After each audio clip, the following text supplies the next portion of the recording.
يسعدنا أن نلتقي الليلة برائد كبير من رواد العلم وصوت قوي يدوي في كل آفاق العالم الإسلامي.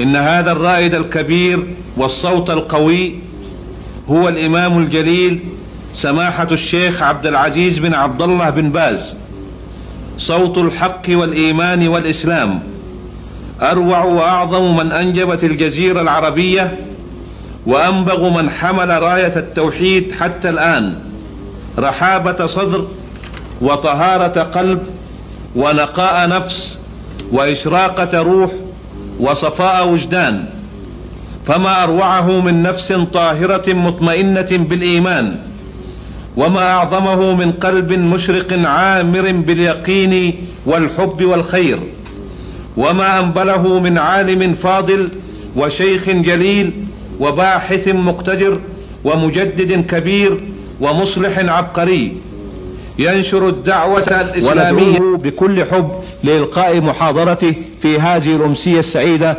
وشكرا لكم على تشريفكم.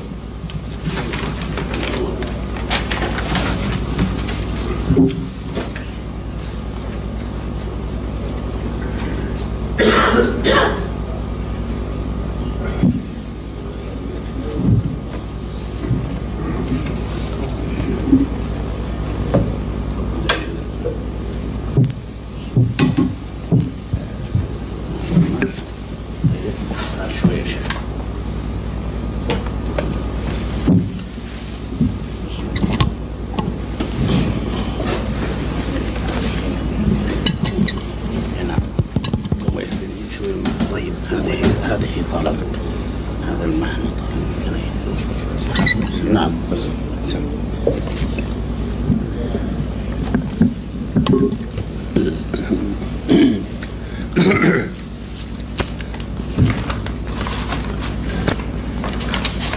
بسم الله الرحمن الرحيم. الحمد لله رب العالمين، والعاقبة للمتقين، والصلاة والسلام على عبده ورسوله وخليله وأمينه على وحيه، نبينا وإمامنا وسيدنا محمد بن عبد الله وعلى آله وأصحابه ومن سلك سبيله واهتدى بهداه إلى يوم الدين. ثم أعتب على أخي الشيخ عبد الكريم هذا المديح الذي ذكر، وأنا والله دون ما قال وأقل مما قال، وجهودي كلها بالحقيقة متواضعة وقليلة، وأسأل الله أن يعفو عني وعنكم وعن كل الدعاة إليه وعن كل المسلمين، والله جل وعلا سوف يسأله عما قال، وأسأل الله أن يعفو عنا وعنه. أسأل الله أن يعفو عنا جميعا، وأنا والله أشهدكم أني لا أحب أن أمدح، وأسأل الله أن يعفو عني وعنكم وعن كل مسلم.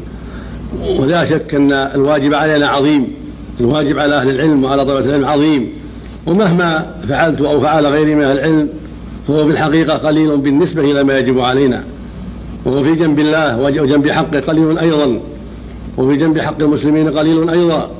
فنسأل الله أن يعفو عنا جميعا وعن الأخ عبد الكريم عما قال، وأن يسامحنا جميعا، ويرزقنا وإياكم الاستقامة على دينه والثبات عليه والعافية من مضلات الفتن، إنه سميع قريب.